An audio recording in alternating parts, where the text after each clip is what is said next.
Tendències i models en l'edició de revistes científiques.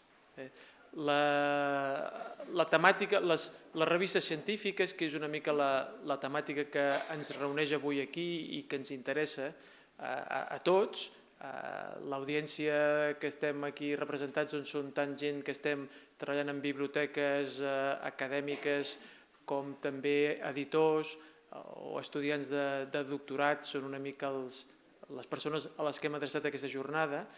Com us deia, aquesta és una temàtica que s'ha mantingut, l'interès de la temàtica es manté inalterable des de fa molts anys i darrerament hi ha diversos aspectes que estan modificant-se i estan canviant i són una mica els que hem volgut recollir en aquesta jornada, tant el que fa referència als aspectes formals de la publicació, com ha anat canviant. Potser en 325 anys no es va avançar gaire, però últimament hi ha canvis en els aspectes de l'edició, altres canvis amb els models econòmics de les revistes i altres també amb les mètriques, com avaluem la producció, com avaluem l'impacte i la qualitat dels textos que es publiquen a les revistes i de les mateixes revistes. Aquestes són 3 de les temàtiques que nosaltres hem escollit i que hem agrupat en el programa que teniu aquí avui, amb aquestes 3 taules rodones i que aniran precedides, com heu vist en el programa, per la conferència inaugural que ens dona el senyor Blaise Cronin, que serà una panoràmica més àmplia de tot aquest aspectes que després a la taula rodona anirem aprofundint amb més deteniment. Només aquesta breu presentació, només era donar-vos aquestes indicacions sobre una mica el que ens ha guiat per la jornada. Recordeu-vos, vull agrair l'organització. Nosaltres som la Facultat de Biblioteconomia i Documentació i el grup de recerca que coordino, però aquí també en l'organització de les jornades, com heu vist, hi participa l'Institut d'Estudis Catalans, que ens ha cedit gentilment aquesta fantàstica sala i els serveis associats, la Biblioteca de Catalunya, el CBUC sobretot també, i el CERCA, que és l'organisme que agrupa els centres de recerca de Catalunya.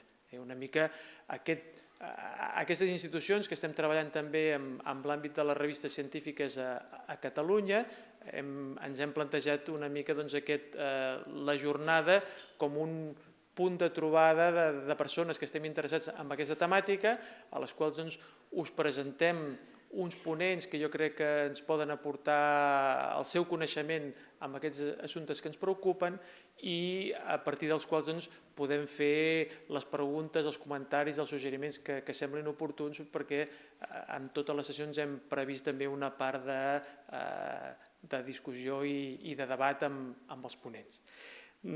Res més, agrair a vosaltres l'assistència als conferenciants, especialment al doctor Cronin, que ha fet un viatge molt llarg dels Estats Units per estar avui aquí amb nosaltres i espero que tinguem una jornada molt fructífera i ja us veu rebre en el missatge, tenim un programa molt ajustadet, intentarem anar a respectar tots els temps per poder arribar a les 5, que és l'hora que puntualment hem d'acabar amb tota la feina feta. Moltes gràcies i ara donem lloc a la presentació de l'Alice de la primera sessió.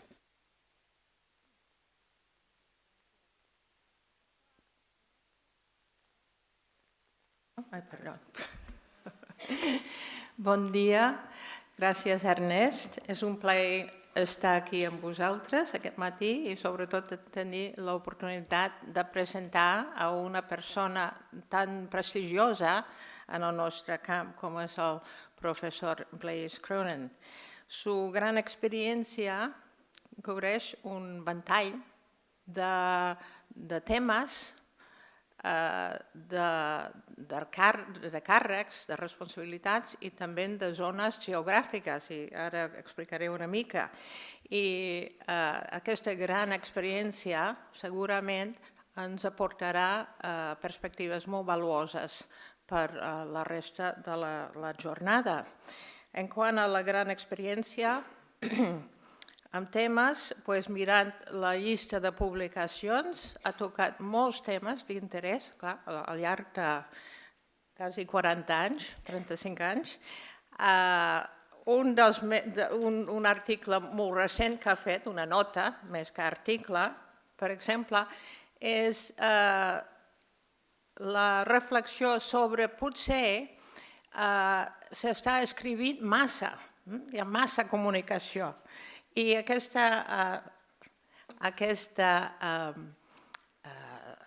la pressió per publicar per part de moltes institucions, aquesta pressió sobre els investigadors, pot ser que està debilitant o reduint la qualitat.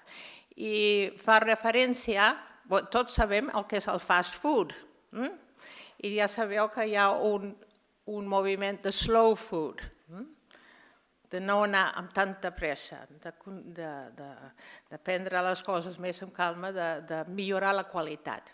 I ara està proposant en aquest article la idea del slow writing, de no anar amb tanta pressa, de tenir que presentar tantes publicacions. Clar, això és una qüestió, és un problema sistemàtic i també institucional. Així que no hi haurà respostes fàcils, però és molt interessant.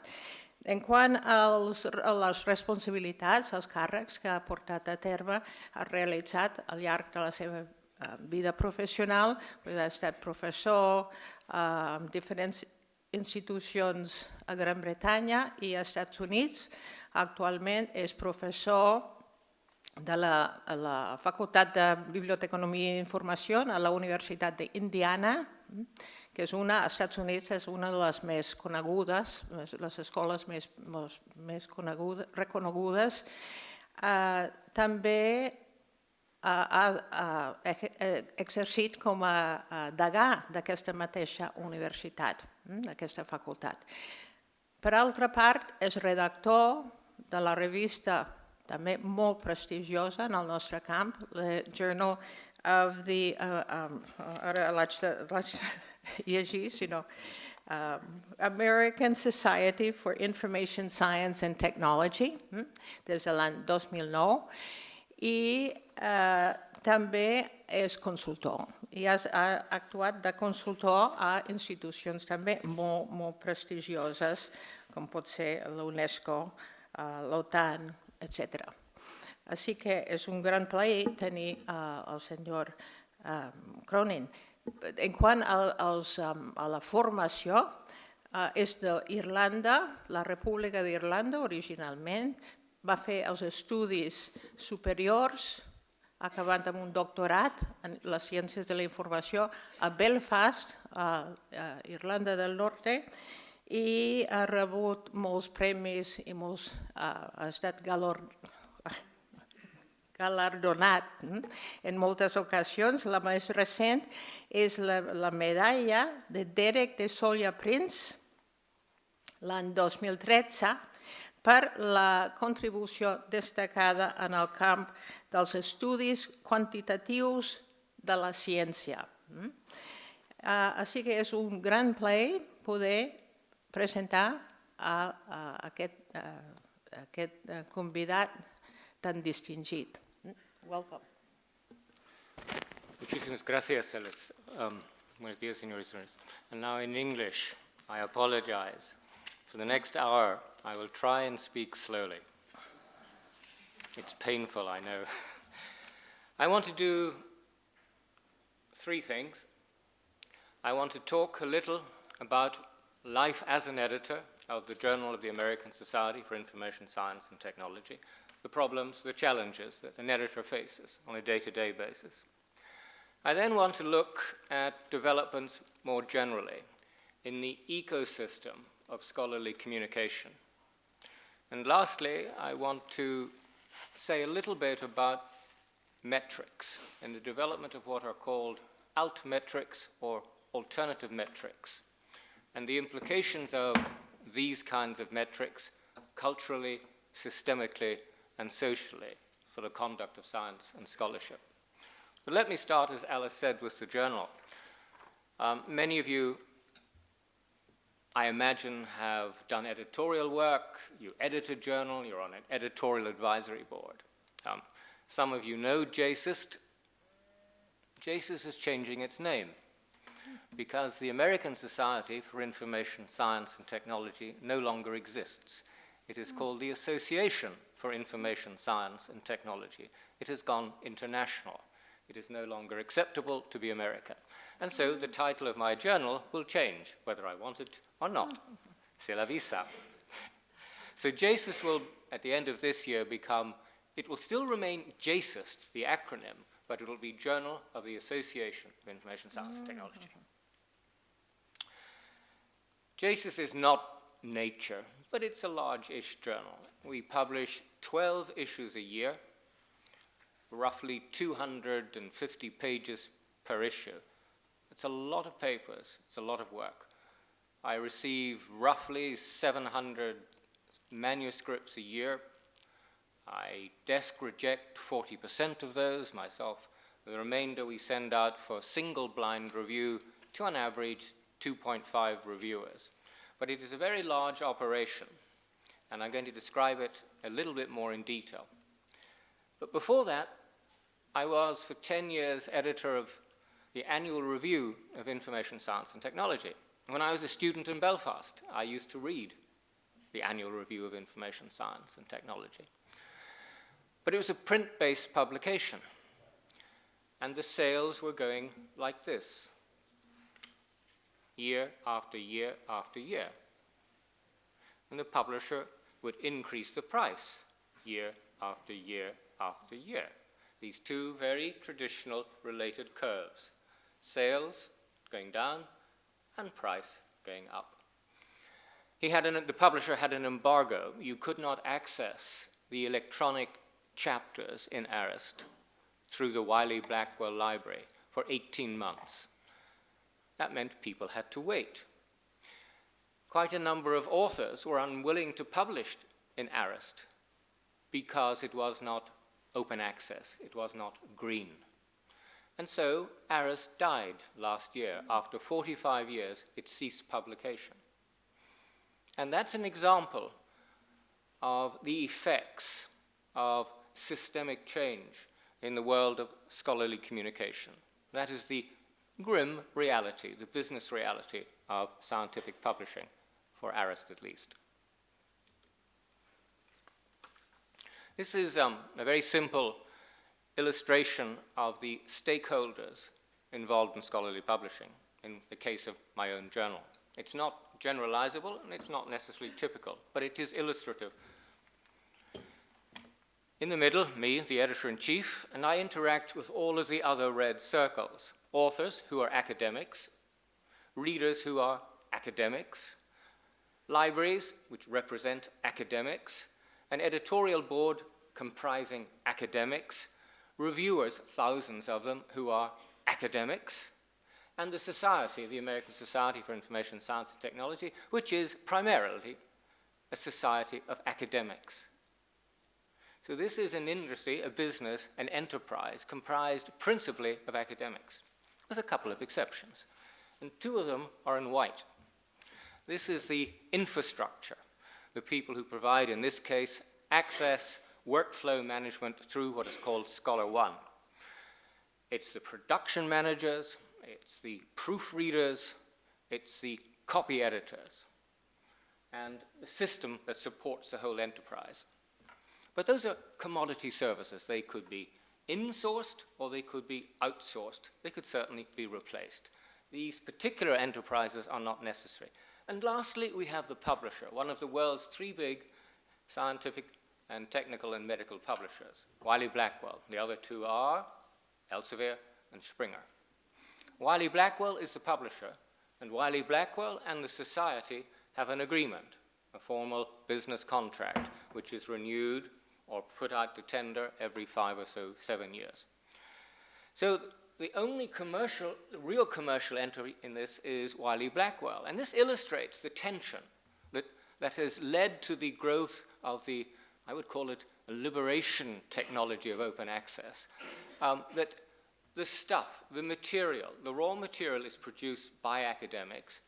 The value adding in terms of peer review is done by academics, the purchasing is done by academics, and the intellectual value adding is done by academics, the editors, the associate editors, and the editorial board members. And the question then is, well, what actual material business value added comes from the publisher? Marketing, quality control, etc., etc. So I'm not being particularly negative about Wiley-Blackwell, not in the slightest. I'm just saying that here is the issue.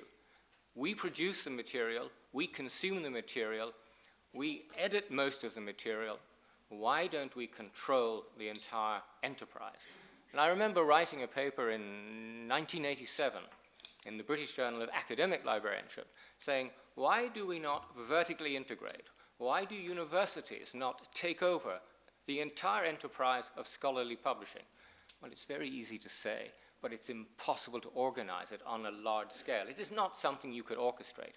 But this tension between creation ownership and manipulation management and profit-making has led to, in part, the growth of interest in open access. And I'll say much more about that later. Alice mentioned slow food, slow eating, slow writing. And in my department's strategic plan, there is an objective which is to increase slow production. It sounds like a paradox. Increase slow production.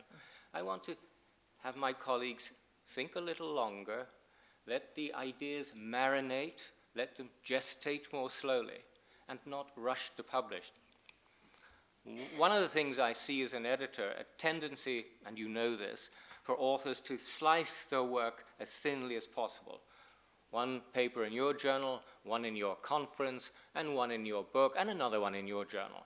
So from one piece of work, I get 4, 6, 8, 10 different publications with a degree of overlap, repetition, and redundancy. Some is, of course, necessary and desirable, but perhaps not so much. And LPU stands for least publishable unit. And that's what so many of our colleagues try to do, myself included, to publish the minimalist piece of work. Another thing that, a term, I've just written an editorial in which I refer to self-plagiarism as an odious oxymoron. You cannot have self-plagiarism.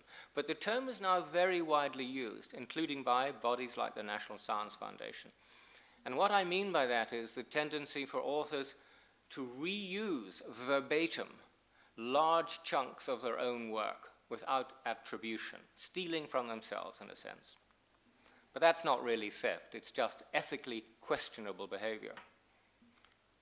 Plagiarism is a problem. It's a growing problem in science and scholarship generally.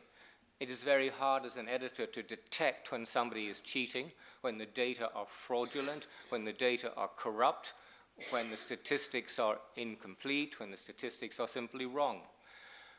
Retraction is another problem in scholarly publishing, and that is when a paper is withdrawn from the literature, not necessarily from the databases, when it is shown to be flawed, incorrect in some way. And there's some very interesting data showing a correlation between the impact or prestige of a journal and the rate of retractions. It's perfectly intuitive, you think about it. Most people want to publish their best work in the very best journals. And sometimes they will go to any length to do that, including fraud, cheating, plagiarism. And so we are seeing a growth in the rate of papers that are being retracted, pulled out of print, because they have been shown to be fraudulent. So that's something as an editor I'm always looking for, and it's very hard to catch.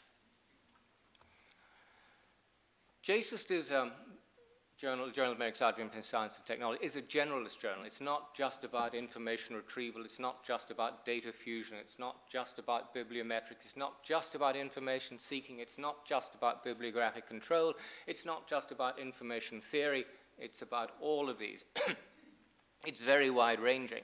And so a very practical problem is finding referees to cover the universe of topics.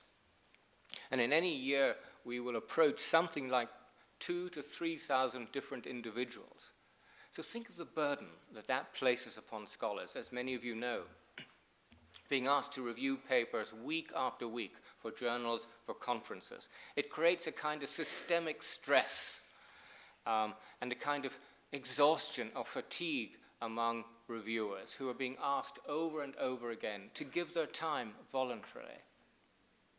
And yet, the most recent surveys show that I've forgotten the actual survey, but 85% of reviewers value peer review and actually enjoy reviewing the work of their peers.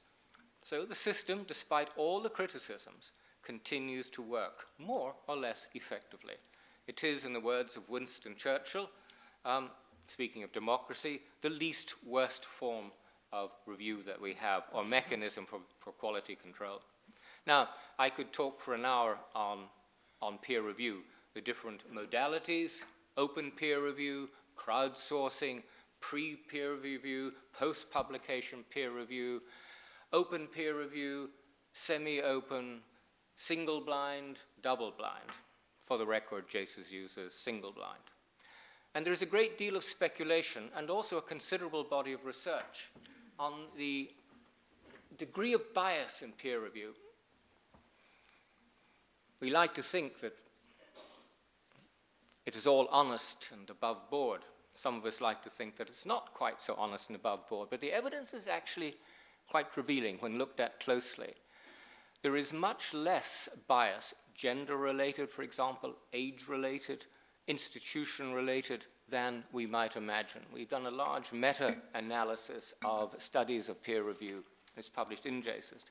And the evidence is not terribly damning at all. So all the criticism, or much of the criticism, that peer review suffers from bias has yet to be convincingly and empirically demonstrated. A real day-to-day issue for me, and it's instantiated here today, is that of language. JASIST may be published, or may be an American-related journal, but roughly 75% of all papers published in JASIST are written by authors whose first language is not English. And it's increasing. Over the last 5 years, the number of papers coming from, for example, Brazil and Spain has risen dramatically. That's also, of course, very, very true in the case of China, more dramatically than anywhere else. China, Korea, Taiwan. But in terms of the rest of the world, the two countries that I've noticed particularly are Spain and Brazil.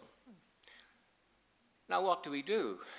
My Spanish does not exist, my French is appalling, and my German is rusty. I couldn't publish in those languages, even if I tried. How much tolerance does one have for Spanglish as opposed to English? How important are matters of style? This was not an issue when 90% of the authors publishing in the journal came from North America or the United Kingdom. It is a real issue today. How do you balance between inclusivity, tolerance, and correctness of style? And when does style become obsessive? These are very delicate cultural issues here. And I don't know what the right answer is. Different journals have different procedures.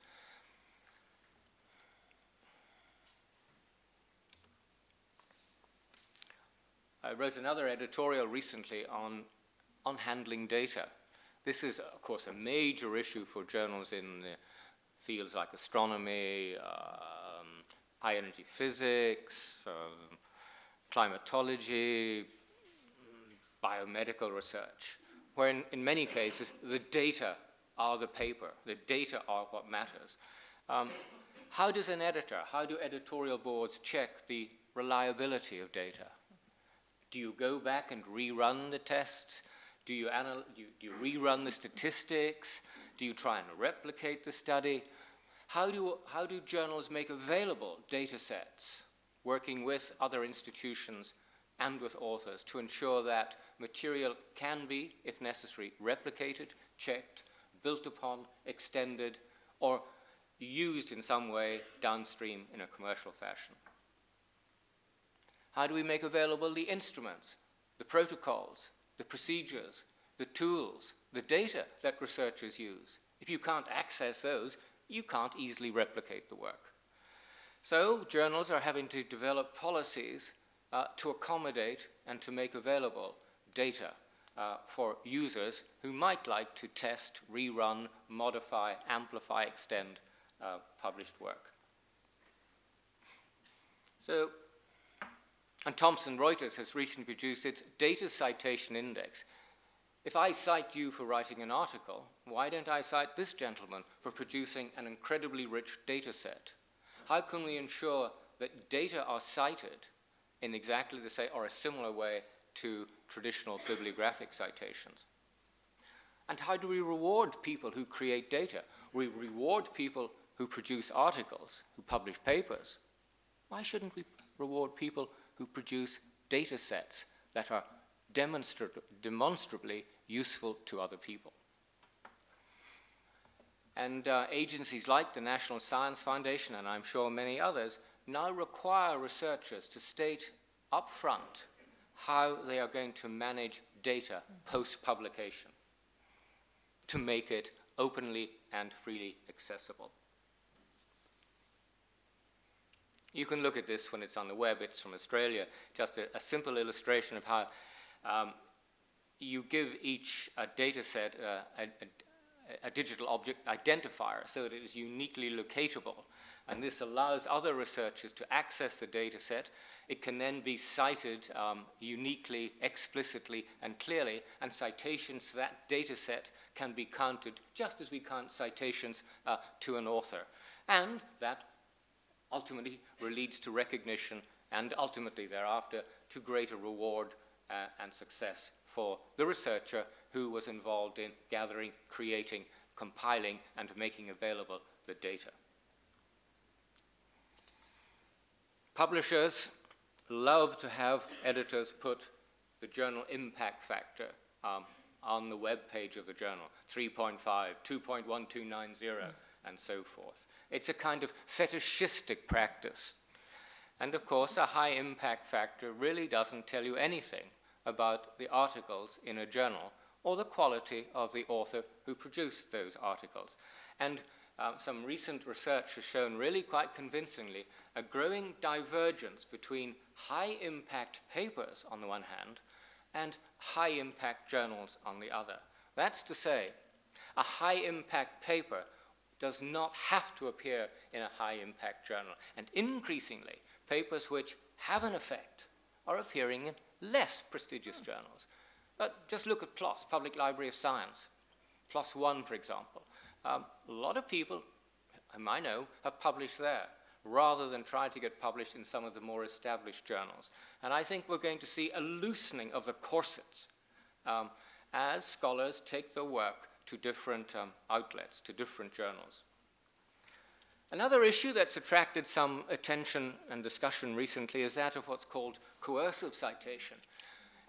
And that means that an editor, I receive a paper from you, and I say, well, you haven't cited our journal. Wouldn't you like to add 3 citations, 5 citations to it? And a study done, I've forgotten, by a couple of business school professors showed really quite convincingly in some fields that this kind of unethical practice was really quite common. Not, of course, with my journal. We put no pressure. And the idea is to attract more citations to boost the journal's impact factor. And this is creating a kind of distortion of the ethos and the purpose of scholarly communication. So that's not something that I worry about, but one can imagine a not very honest publisher putting pressure on an editor to increase citations to the journal in order to boost the impact factor. Well, these are some of the things that I think about.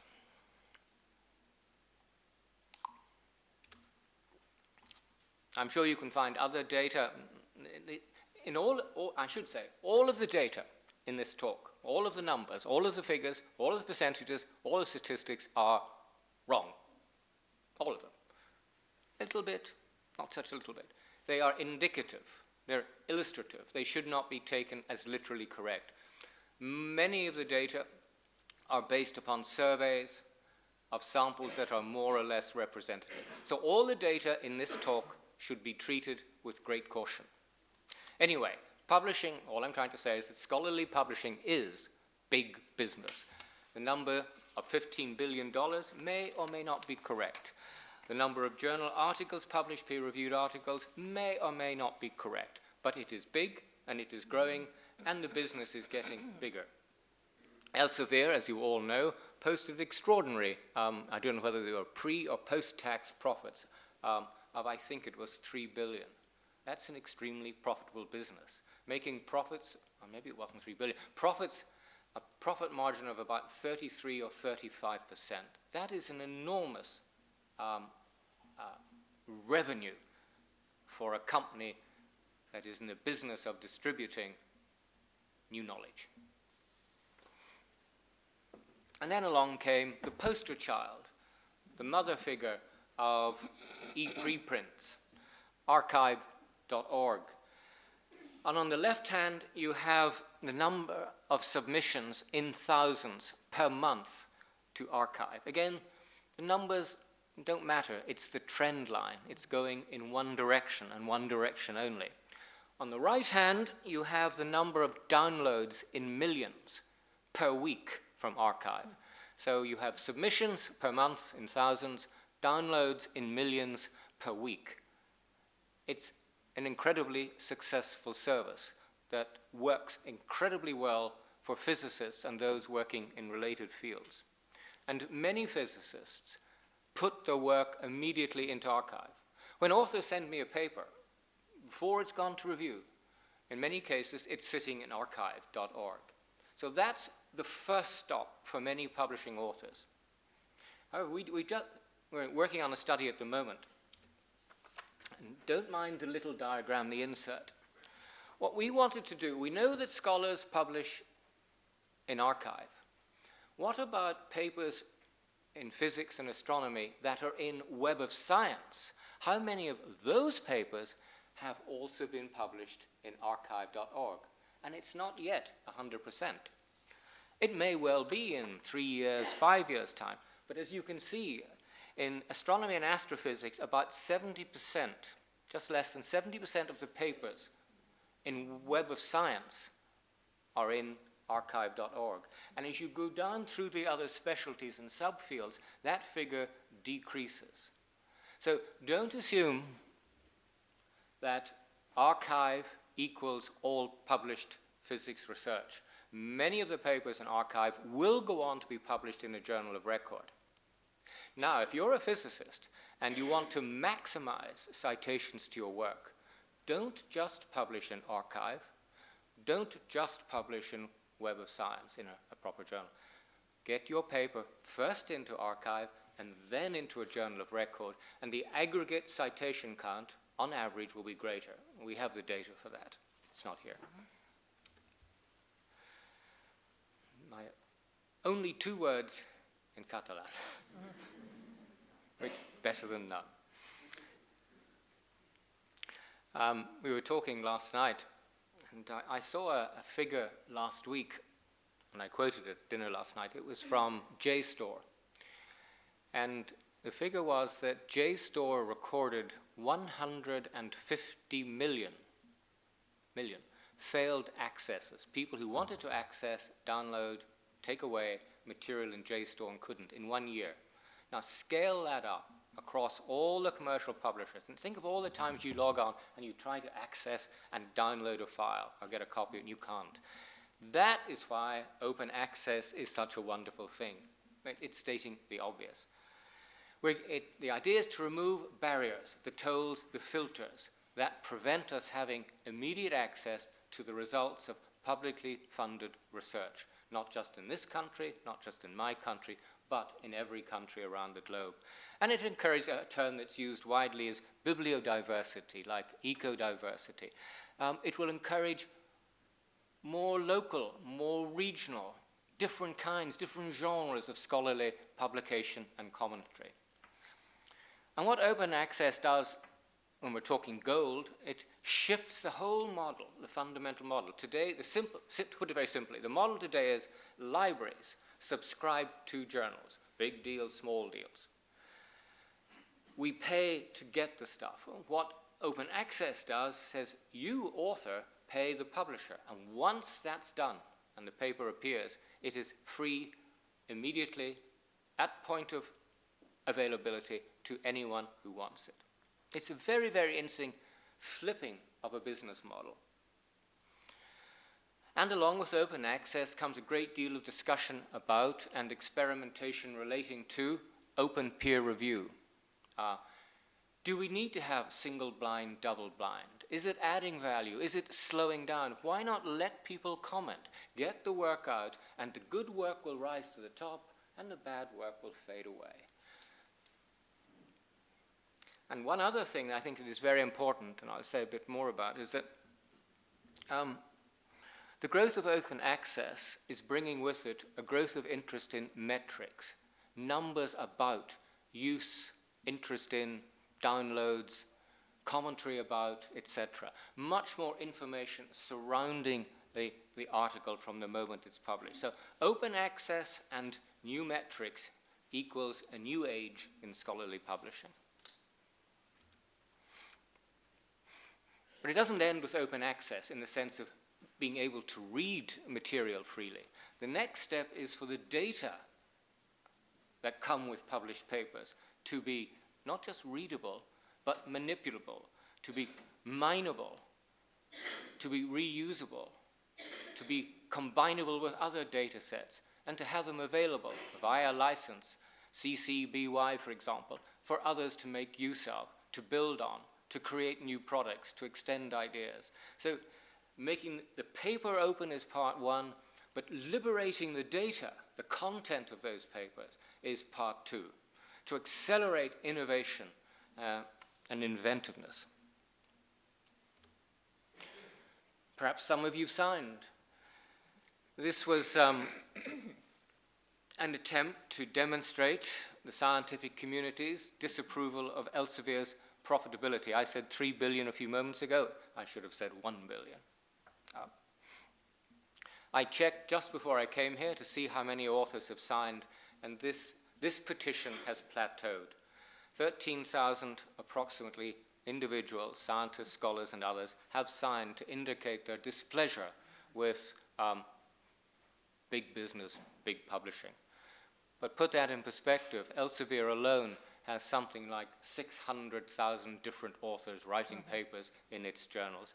So really, this initiative, which was inspired by Professor Tim Gowers, who's a mathematician at the University of Cambridge, attracted a great deal of interest. It put the publishers briefly on the back foot, but it hasn't dramatically changed the landscape. It's a picture of Sir Mark Walpert. I couldn't think of anything else to put there. And a quote of his, I think publishing is cost of research. Just like buying a centrifuge is a cost of research, just like buying and establishing a laboratory or buying materials for a chemical lab. You need to think of publishing as an integral part of the cost of doing research. Once you do that, then it's very easy to appreciate and accept the gold model.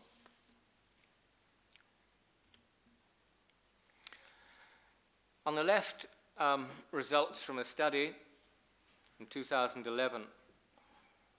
Why do scholars not publish in open access? Why do more scholars not publish more of the work in open access? And those are the reasons given most frequently. And top of the list is funding. Well, I don't have the money. Where am I going to get the money to pay the article processing fee? Where am I going to get $300, $500, $1,500, $3,500, $5,000, depending on the journal? And that's the major concern. And we're going to see a great deal, we're already seeing it, the early days of experimentation, how to fund gold publishing. But it should be remembered that for the moment, a great majority of open access journals do not in fact charge article processing fees. The fields in which charges are most commonly found are the medical sciences, and the lowest, as you might expect, are arts and humanities. The data are a little bit out of date, but that really doesn't matter. The point is, the growth of open access is inerexable. It is not going to stop. We were speculating last night, will it be 5, 7, 10 years, 12 years before all journals are open access? I don't know. but I do think it is almost certainly inevitable. There is a kind of collective global pressure in that direction, and it's very hard. The genie is out of the bottle. It's going to be very hard to put the genie back in the bottle. I read a statistic yesterday from Stefan Harnad, who knows what he's talking about most of the time, and he said that I think 40% of scholarly material, 40% is today open access. I don't know whether it's correct, I don't know where he got the data, but if it's even close to being correct, it indicates that this is a trend that is not going to be reversed. These data come from, don't be confused, come from Thomson Reuters. And they are 85,000 research papers published in Britain and were indexed in Web of Science. And it shows you for each of these different fields, clinical medicine, arts and humanities, biomedical research, chemistry, to what extent publication is gold, to what extent green OA is established, and to what extent it is still closed behind tolls and barriers. If you look at the left, you can't look at all of it if you haven't time. Biomedical research, highest level of gold, 14%, and you'd find that globally, I suspect. Green, 43%, and unopen, 43%. Now go down to the bottom right-hand corner, arts and humanities. They're about 1% of gold, 13% green, and the great majority of humanities research is still behind a tariff wall. Now, those data are 2010, with the acceptance by the UK government of the Finch report and its recommendations to go gold. That will change dramatically. But what it does show is that there are differential rates of adoption across disciplines. Now I'm going to give some examples of different kinds, different flavors of open access publishing. Some of you may have published a paper in PLOS ONE or in one of the other gold open access journals published by Public Library of Science. Public Library of Science, PLOS, was a startup with funding from a number of foundations. $9 million startup, but it is now fully cost recovery. It's making money. It's done what it set out to do. It publishes a stable of 7 gold journals. It has achieved, to some extent, efficiencies of scale. The operating costs have gone down, but as yet there is some dispute as to whether the charges that authors have to pay have gone down. And there's a great debate as to what extent PLOS ONE, which is a general journal, actually provides subsidies for the other more specialized journals. In other words, is PLOS ONE a kind of cash cow? It has nonetheless been extremely successful. It's publishing, when I last looked, more than 2,000 papers a month. One journal, PLOS ONE. The article processing charge, what it costs you to publish in this journal, is $1,350. It's what you would call a peer-reviewed mega journal. And questions are raised about its quality. Does it accept so-so material? Is it as discriminating? Is it as rigorously reviewed as some other journals? Whether it is or it isn't, it is a phenomenon. It already accounts for about 3% of all scientific, medical, and technical information that's published. The acceptance rate, by the way, is something like 65%. I had a paper rejected a few weeks ago. When your paper is rejected, you don't pay the article processing fee. Now, there's also a beginning of a discussion. Well, if this model of PLOS, Public Library of Science, works for science, why can't we have PLOS, Public Library of Humanities and Social Sciences? So I wouldn't be surprised if in the next few years we see this model being extended, subject to funding availability, into some of the social sciences and humanities.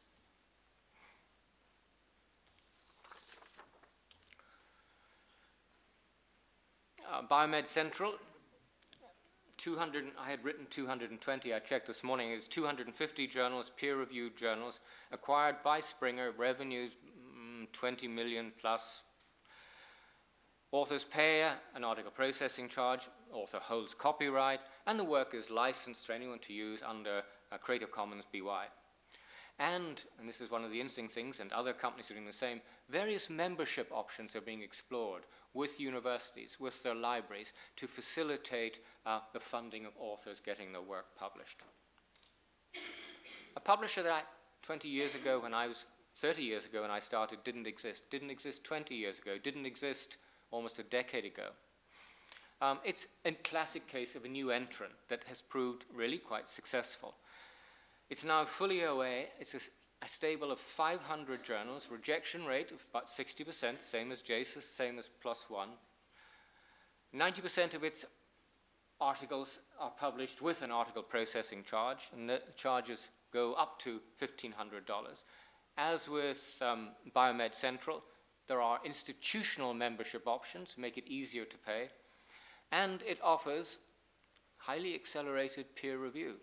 So here is I make no comment on the quality of what's published, I'm just looking at it as a business model, and it does seem to be an extremely successful one. You don't need to look at all, just look at the revenue figures for 2008 and 2011 and the cost. The revenue has gone up from 2.2 million to 6 million. That's an increase of 173%. The total costs in the middle of this diagram have gone from 2 million to 3.4. So costs have increased 70%. Profitability has increased 170%. There is still a lot of money to be made in scholarly publishing. A new entrant, another one, is from Sage, an established publisher called Sage Open. I've just done some reviewing for it. It's a gold open access journal covering the social and behavioral sciences, which is an area in which Sage has an established reputation. And if you want to publish in Sage Open, now is a good time, because it's offering discounted rates. For a mere $99, you can get your paper, once it's refereed and reviewed, into Sage Open. For now, the majority of authors apparently pay their article processing charges themselves. Another new entrant, which is just starting up, but is likely, I think, to be more successful and to persist. It's aiming at the upper end of the market. It's funded by the Howard Hughes, the Wellcome Foundation, and Max Planck. And it has very eminent, very senior scientists on its editorial board. And right now, eLife Sciences is free. And it's deliberately seeking out high-quality, high-impact paper. So this isn't an inclusive journal. This is really trying to position itself as a high-profile, high-quality journal to differentiate itself from some of the other new entrants. Another one of which is F1000, which began originally as a site that commented on and provided recommendations on already published articles. But it's moving into, it doesn't call it a journal, it calls it a publishing program. And very interestingly at the bottom, it will publish papers that have single findings, that have replications, that have negative or null findings, the sort of stuff that's hard to get published in many leading scientific journals. And then, librarians among you will know of this, there is a website, Jeffrey Beal, in which he lists what he describes as predatory journals. The last time I looked, he speculated there were about 4,000 such journals. Whether that's true or not really doesn't matter. The fact is that in this very confused, very unsettled, very turbulent marketplace, there is an opportunity for all kinds of new entrants. And these are journals, predatory journals, are typically low quality, have questionable editorial practices, and in a sense are like the vanity press that published my great-aunt Mary's book in Dublin in 1930.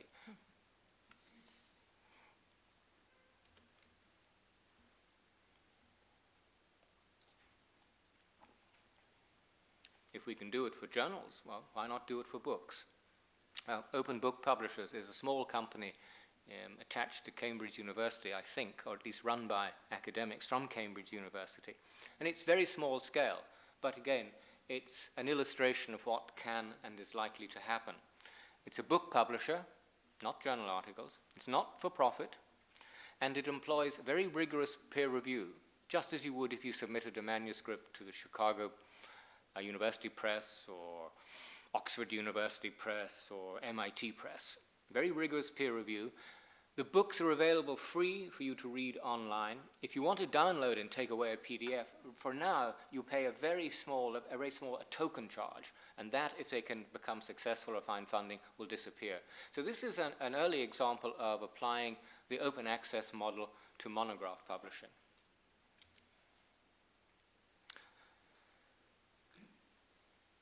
Those of you interested in bibliometrics and informetrics and scientometrics will be familiar with eigenfactor. I'm not going to describe it in detail, simply to say that the eigenfactor score is based upon, it's a network-based bibliometric indicator. An eigenfactor score is a measure of the quality of a journal. That's all you need to know looking at this diagram, which is the vertical axis. On the horizontal axis, we have publication fees. How expensive is a journal? And you can, this is all fields covered. You can, if you go up to the menu bar at the top right, you can drill down. You can look at chemistry, you can look at physics, you can look at social science, and look at the profile of journals, cost in relation to impact. In other words, if you're a librarian and you're subscribing, which open access journals are the best value for money? And in close-up, it looks something like this. You can break it down into 4 quadrants: highly expensive, very good; not so expensive, and not quite so good; more expensive, and so forth. So depending on what your budget is and how important quality is, you can zero in using this tool to find best valued open access journals.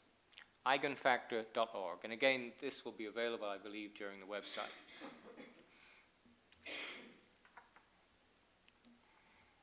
What will tomorrow's journal article look like? It has a, if you go back and look at the proceedings of the Royal Society in 1656, or the equivalent French Review, the journal article looks somewhat different from the early part of the 20th century, but it's recognizably the same beast. The journal article is about to change fundamentally. And Elsevier had a research project to come up with, to conceptualize the article of the future.